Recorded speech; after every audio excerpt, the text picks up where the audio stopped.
Imagina esta escena, una playa silenciosa al amanecer, el viento arrastra la bruma del mar y en la arena húmeda aparece el cuerpo de un hombre. Está impecablemente vestido, con traje y zapatos lustrados como si hubiese salido de una fiesta, pero no tiene documentos, no hay billetera, ni una sola pista que diga quién era. Su rostro, sereno y perturbador al mismo tiempo, parece esconder un secreto, y en su bolsillo, cosida en el forro del pantalón, se esconde un mensaje imposible, dos palabras de un idioma extranjero, arrancadas de un libro milenario. Ese detalle, diminuto y en apariencia insignificante, transformaría a este desconocido en el protagonista de uno de los misterios más enigmáticos del siglo XX, el caso Tamanshud, una historia donde la policía, los espías, el azar y el silencio se entrelazan en un rompecabezas que, más de 7 décadas después, sigue sin tener una respuesta definitiva. Lo que estás por escuchar no es solo un relato policial, es la crónica de un hombre sin nombre, de un secreto que la muerte se llevó a la tumba y de un país entero que aún se pregunta, ¿quién era aquel extraño en la playa de Somerton? Es la mañana del 1 de diciembre de 1948, en Somerton Beach, cerca de Adelaida. Un transeúnte lo encuentra y al principio cree que es solo un hombre dormido, tal vez un borracho que decidió descansar después de una noche larga. Pero cuando la brisa marina sigue soplando y el hombre no se mueve, la realidad golpea con fuerza. Está muerto. Ese día comienza una de las historias más enigmáticas de la historia criminal y del espionaje del siglo XX. Una historia que, aún hoy, más de 7 décadas después, sigue sin tener una respuesta definitiva. El caso se conocería en todo el mundo como Tamanshud, o el hombre de Somerton, y marcaría para siempre la memoria colectiva de Australia. El cuerpo fue hallado en un lugar casi poético. La playa estaba tranquila, las olas apenas rozaban la orilla y el sol comenzaba a elevarse sobre el horizonte. A pocos metros, un muro de piedra separaba la arena de la calle. El hombre estaba recostado allí, con las piernas extendidas y los pies cruzados. No había signos de lucha ni de violencia. Parecía alguien que simplemente se había sentado a contemplar el mar y se había quedado dormido para no despertar jamás. La policía llegó poco después alertada por quienes habían visto el cuerpo, y desde el primer momento las cosas no encajaban. El hombre no tenía identificación, ninguna billetera, ningún documento, ni siquiera etiquetas en su ropa. Eso llamó mucho la atención. Cada prenda, desde la chaqueta hasta la camisa y los pantalones, habían sido cuidadosamente despojada de sus etiquetas de fábrica. Incluso los zapatos que parecían casi nuevos y lustrados no tenían ninguna marca visible. Era como si alguien se hubiera asegurado de borrar cualquier rastro que pudiera decir quién era. El cuerpo fue trasladado para realizar la autopsia, y con cada detalle que emergía, el misterio crecía en lugar de aclararse. El doctor John Burton Cleland, uno de los forenses más reconocidos de Australia, realizó el examen. Lo primero que notó fue la extraña condición de los órganos internos. El brazo estaba 3 veces más grande de lo normal, el estómago contenía restos de pasteles de carne, pero también señales de una posible intoxicación. El hígado mostraba congestión y el corazón tenía un edema leve. Todo apuntaba a la posibilidad de un envenenamiento. Pero había un problema. En los análisis toxicológicos no apareció ningún rastro de veneno conocido, ninguna sustancia detectable. Era como si el hombre hubiera muerto envenenado, pero sin dejar la mínima huella. Esto dio pie a teorías aún más inquietantes. ¿Podía tratarse de un veneno indetectable? ¿Uno de esos químicos misteriosos que solo los servicios secretos de la época conocían? Recordamos, el año era 1948. La Segunda Guerra Mundial había terminado apenas 3 años antes. La Guerra Fría estaba en su punto más tenso. Espías soviéticos, británicos y estadounidenses se movían como sombras en todo el mundo. Australia, por su posición geográfica, no era la excepción. La policía comenzó a rastrear cualquier pista, y unos días después encontraron algo. En la estación central de trenes de Adelaida había un equipaje abandonado desde el 30 de noviembre, el día anterior a la aparición del cuerpo. El contenido del maletín parecía a primera vista banal. Ropa interior, utensilios de afeitar, un destornillador, tijeras, una navaja de afeitar rota y un hilo de coser naranja de un tipo muy poco común en Australia, pero sí disponible en Estados Unidos. Una vez más, todas las etiquetas de la ropa habían sido arrancadas. Solo un par de objetos tenían alguna pista. Una chaqueta con un tipo de costura usada en Estados Unidos y en una de las prendas una inscripción con el nombre T. Kane. Pero cuando intentaron rastrear a esa persona, no había registro alguno.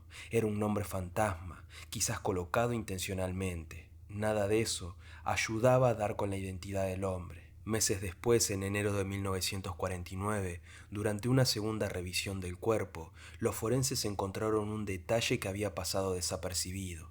En el bolsillo secreto del pantalón había un diminuto trozo de papel enrollado. Tenía solo dos palabras impresas: Taman Yud. Esas palabras provenían de un libro persa del siglo XI, llamado Rubaiyat of Omar Khayyam, una colección de poemas filosóficos que reflexionaban sobre el sentido de la vida y la inevitabilidad de la muerte. Taman Yud se traduce como terminado o acabado. Era la frase final del libro.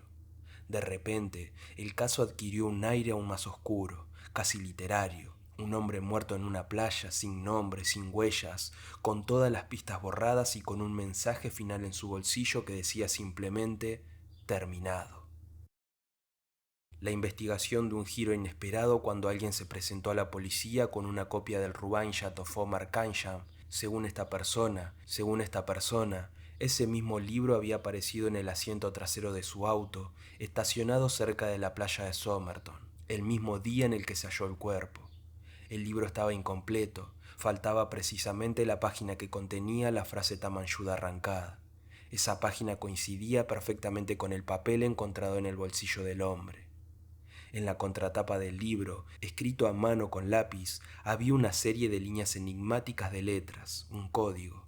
Era una secuencia de 5 líneas de letras mayúsculas, agrupadas aparentemente sin sentido. Los expertos de la época lo analizaron, pero nunca pudieron descifrarlo por completo. Algunos creen que podría ser un código cifrado, tal vez un mensaje de espionaje. Otros piensan que era un simple garabato o una mnemotecnia personal. Hasta hoy sigue siendo un enigma. Además, en la parte posterior del libro también se encontró un número de teléfono escrito a mano. Ese número conducía a una mujer, Jessica Thompson, conocida entonces como Joe. Era una joven enfermera que vivía en Glenelg, a solo unos metros de la playa de Somerton. Cuando la policía la entrevistó se mostró muy nerviosa. Incluso evitó mirar directamente al busto que se había hecho del hombre para su identificación. Según algunos testigos, cuando lo vio pareció a punto de desmayarse. Jessica aseguró no conocer al hombre. Sin embargo, su reacción dejaba muchas dudas. Además, ella poseía una copia del Rubaiyat que había regalado a un teniente del ejército durante la guerra, y se supo que el hombre de Somerton había visitado su barrio en algún momento. Más tarde, se revelaría que Jessica tenía un hijo, Robin, que creció para convertirse en bailarín profesional, y muchos investigadores notaron que Robin tenía rasgos físicos similares al hombre de Somerton, una rara anomalía en la forma de los dientes y una particularidad en las orejas. Esto abrió una hipótesis aún más intrigante. ¿Podría el hombre de Somerton haber sido el padre de ese niño? A medida que el caso avanzaba, la desesperación crecía. Se tomaron huellas dactilares, fotografías, moldes del rostro y del torso del hombre. La policía consultó con bases de datos del medio mundo, Estados Unidos, Reino Unido, toda Europa. Nadie lo reconocía. Era como si no existiera en ningún registro. La prensa comenzó a llamarlo el hombre sin nombre, y el misterio capturó a la imaginación del público. Cada detalle nuevo parecía sacado de una novela de espías, y cada respuesta solo abría más preguntas. Hay algo profundamente inquietante en esta historia. No se trata solo de un caso policial, no es simplemente un cuerpo en la arena. Es la sensación de que detrás de ese mensaje impecable y de esas palabras finales Taman-Yud había una vida secreta, una historia borrada intencionalmente. ¿Quién era ese hombre? ¿Un espía atrapado en los juegos de la Guerra Fría? ¿Un amante rechazado que decidió terminar su vida con un mensaje poético? ¿Un padre que nunca pudo revelar su identidad? La playa de Somerton se convirtió desde ese día en un escenario de preguntas sin respuestas, y el hombre en un símbolo de lo que significa desaparecer en el mundo moderno, estar allí frente a todos y aún así ser un completo desconocido. 1948. El mundo estaba en plena transición. La Segunda Guerra Mundial había dejado heridas abiertas y mientras las naciones intentaban reconstruirse, una nueva tensión se cernía sobre todos, la Guerra Fría, un conflicto silencioso sin batallas en campo abierto, pero con operaciones secretas, información robada y agentes dobles que vivían bajo nombres falsos. Australia, aunque alejada geográficamente, no era ajena a este clima. Su posición en el Pacífico la convertía en un punto estratégico. Estados Unidos y Reino Unido tenían intereses militares y de inteligencia allí. La Unión Soviética, por su parte, desplegaba agentes en casi todos los rincones donde hubiera secretos que espiar. En ese escenario, la muerte de un hombre bien vestido, sin identificación, con un código cifrado y un libro de poesía persa que contenía la palabra final, Tamanshud, no parecía una simple coincidencia. Muchos comenzaron a preguntarse, ¿y si no era un desconocido cualquiera? ¿Y si era un espía? Los forenses habían concluido que la causa de la muerte era probablemente un envenenamiento con una sustancia indetectable. En aquel tiempo existían químicos avanzados, usados por agencias de espionaje, que podían causar la muerte sin dejar rastro en los análisis toxicológicos convencionales. El profesor Cedric Stanton Hicks, experto en la farmacología, fue consultado durante la investigación. Él mencionó que ciertos venenos derivados de la digitalina o compuestos raros podían provocar síntomas similares a los que presentaba el hombre de Somerton: vómitos, colapso cardíaco, convulsiones internas. Lo más aterrador era que muchos de esos compuestos eran casi imposibles de detectar en una autopsia de la época. Si el hombre había sido envenenado con uno de esos químicos, entonces no estábamos frente a un suicidio poético, estábamos frente a un asesinato cuidadosamente planificado. El número de teléfono hallado en el libro Rubinstein llevaba a la misteriosa enfermera Jessica Thompson. Cuando la policía la visitó, ella negó tener relación con el hombre. Sin embargo, su reacción física fue reveladora. Un policía presente aseguró que al ver el busto del yeso del rostro del cuerpo, Jessica se sobresaltó como si lo reconociera de inmediato. Sus manos temblaron y su expresión cambió por completo. Años después, cuando periodistas entrevistaron a Thompson, ella admitió que había mentido a la policía. En realidad, sí conocía al hombre, aunque nunca reveló cómo ni en qué circunstancias. En una entrevista en los años 2000, su hija dijo que Jessica le confesó que el hombre de Somerton era alguien que ella conocía muy bien, pero que no podía hablar de él públicamente. ¿Por qué guardar silencio? ¿Qué sabía Jessica que nunca se atrevió a contar? Acá aparece una de las piezas más inquietantes del rompecabezas: Robin Thompson, el hijo de Jessica. Los investigadores comenzaron a notar algo extraño. Robin tenía una anomalía dental muy rara, conocida como hipodoncia, y una peculiaridad en la forma de las orejas, llamada Simba más grande que Kabum. Estas dos características eran poco comunes en la población, pero el hombre de Somerton las compartía de manera exacta. La probabilidad estadística de que dos personas no emparentadas tuvieran ambas características era bajísima. Para muchos, la conclusión era clara: el hombre de Somerton era el padre biológico de Robin. Si esto era cierto, entonces no solo estábamos frente a un misterio de espionaje, sino también frente a una historia íntima, casi trágica. Un hombre que habría amado a una mujer en secreto, que posiblemente tuvo un hijo con ella y que terminó muerto en circunstancias enigmáticas, sin que su identidad fuera jamás reconocida. Volvamos al misterioso mensaje de la contratapa del Rubinstein. 5 líneas de letras, algunas tachadas, otras repetidas. El servicio de inteligencia australiano y la Marina analizaron el código, comparándolo con técnicas conocidas de cifrado. Nunca pudieron resolverlo.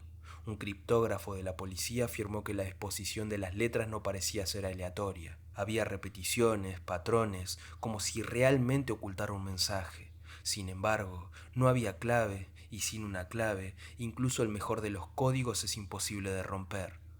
Algunos teóricos sostenían que el mensaje era una lista de iniciales, quizás las primeras letras de cada palabra en un poema o una carta. Otros creen que era un cifrado relacionado con operaciones militares, y hay quienes piensan que era un mensaje personal, quizás una carta de despedida cifrada que solo Jessica podía entender. Hasta hoy, el código sigue siendo uno de los mayores enigmas del caso. El hombre fue enterrado en junio de 1949 en el cementerio de West Terrace bajo una lápida simple que reza: aquí yace el hombre desconocido hallado en Somerton Beach, 1 de diciembre de 1948. Lo curioso es que desde su entierro, flores comenzaron a aparecer en la tumba. Nadie sabía quién las dejaba. ¿Era Jessica? ¿Alguien más que lo conocía? Ese detalle silencioso añadía una capa aún más humana y dolorosa en la historia. No era solo un cadáver anónimo, era alguien a quien alguien lloraba en secreto. Con el paso de los años, las teorías sobre el hombre de Somerton se multiplicaron. La primera, la teoría del espía soviético, que trabajaba para Moscú y fue eliminado tras ser descubierto en Australia. El código, el veneno indetectable, la falta de identidad, todo encajaba. La segunda, la teoría del romance secreto, que fue un amante de Jessica Thompson y su muerte fue consecuencia de un drama personal, un suicidio tras ser rechazado o incluso un asesinato encubierto para proteger un secreto familiar. La tercera, la teoría del comerciante viajero, que era simplemente un vendedor o un marinero que murió por causas naturales o por una intoxicación accidental, y que el resto son coincidencias magnificadas por el misterio. Ninguna de estas teorías, sin embargo, logró resolver todos los enigmas. Siempre queda algo suelto. El caso del hombre de Somerton no es solo una historia policial, es un espejo de nuestra obsesión con la identidad, con la necesidad de saber quiénes somos y quiénes son los demás. Un hombre sin nombre, sin pasado, sin explicación, se convierte en una especie de fantasma colectivo. Nos obliga a preguntarnos qué significa ser recordado. ¿Cuántas personas, incluso hoy, pasan por el mundo sin dejar huella, salvo por un misterio que nadie puede resolver?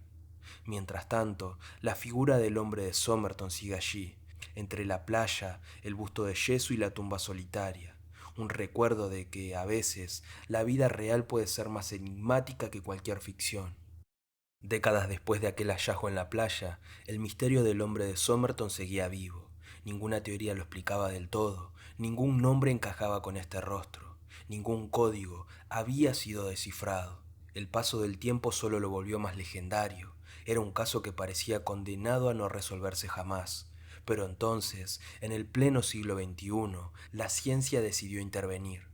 En 2021, después de años de pedidos y debates, el cuerpo fue exhumerado del cementerio de West Terras. Los investigadores esperaban que, gracias a las técnicas modernas de análisis genéticos, por fin se pudiera dar con una respuesta definitiva, un nombre, una familia, un origen. Era como si la tumba se abriera no solo para exponer unos restos, sino también para liberar décadas de silencio y preguntas acumuladas. El ADN, esa huella invisible que cargamos en cada célula, se convirtió en la última esperanza. A partir de pequeños restos óseos, los expertos lograron obtener material genético suficiente para realizar un análisis exhaustivo. El profesor Derek Abbott, de la Universidad de Adelaida, había estado obsesionado con el caso durante años. Junto a la genealogista Colin Fitzpatrick, comenzó un trabajo meticuloso: comparar el ADN de un hombre de Somerton con bases de datos de genealogía genética en todo el mundo. Era como armar un rompecabezas sin tener la imagen final, solo pequeñas piezas dispersas. Después de meses de investigación, en 2022, Abbott y su equipo anunciaron algo sorprendente. El hombre de Somerton sería un 99,9 de certeza Carl Charles Webb, un ingeniero eléctrico y fabricante de instrumentos de Melbourne, nacido en 1905. Según los registros, Webb había estado casado, pero su matrimonio había terminado en separación poco antes de su desaparición. Curiosamente, su familia lo había perdido de vista hacia finales de los años 40, lo que encajaba con el hallazgo de su cuerpo en 1948.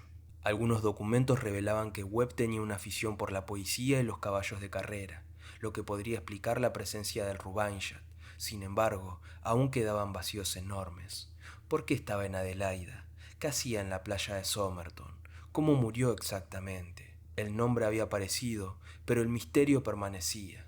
El hallazgo del ADN también abrió viejas heridas. Durante años, la hipótesis de que el hombre de Somerton había sido el padre del hijo de Jessica Thompson había fascinado investigadores y periodistas. Sin embargo, el análisis genético no encontró vínculos directos entre Webb y Robin Thompson.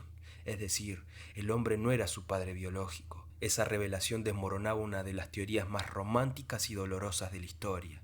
Aún así, la relación entre Jessica y el hombre de Somerton sigue siendo una sombra sin resolver.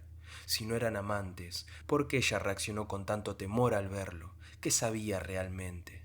Y luego está el código, Esas 5 líneas enigmáticas siguen hasta hoy sin descifrar. Algunos expertos modernos creen que Webb simplemente había gabarateado iniciales relacionadas con caballos de carreras, ya que era un apostador frecuente. Otros insisten en que podía tratarse de un sistema mnemotécnico personal, no un código de espionaje. Pero la duda persiste. ¿Era realmente tan simple? ¿O acaso seguimos sin comprender el lenguaje secreto de un hombre que eligió llevarse sus claves a la tumba? Dar con el nombre Carl Webb fue un triunfo científico, pero también una especie de paradoja. Por un lado resolvía la incógnita más grande, ya no era el hombre sin nombre. Por fin tenía identidad, historia, familia. Pero por otro lado el hallazgo dejó al descubierto que, aunque sepamos quién fue, jamás sabremos quién era. ¿Qué pensamientos cruzaban por su mente aquella última noche de Somerton Beach? ¿Fue un suicidio planeado con un libro de poesía como testigo final? ¿O alguien lo llevó hasta allí para... El caso Fu Manchu no es solo un misterio policial, es un recordatorio de lo frágiles que somos frente al tiempo y al olvido. Un hombre puede desaparecer, su nombre borrarse, sin huellas, perderse, y aún así su silencio resonar durante generaciones. Miles de personas en todo el mundo han seguido este caso, no porque quieran un simple dato forense, sino porque en el fondo reconocen algo universal en él, el miedo a ser olvidados, a que nuestra historia quede sin contarse. El hombre de Somerton fue durante décadas un símbolo de ese miedo, un cuerpo anónimo que se volvió eterno precisamente porque nadie sabía quién era. Hoy sabemos que se llamaba Carl Webb, pero su tumba, su código y la palabra final, Tamanshud, siguen siendo recordatorios de que, incluso con toda la ciencia del mundo, hay misterios que nunca podremos desentrañar del todo. Quizás lo más humano que podemos hacer es aceptar que no todas las historias necesitan una solución definitiva. Algunos existen para recordarnos nuestra vulnerabilidad, nuestra necesidad de dejar huellas y el insondable misterio de cada vida humana. Un día, en una playa cualquiera, un hombre se sentó frente al mar y dejó que el silencio lo envolviera.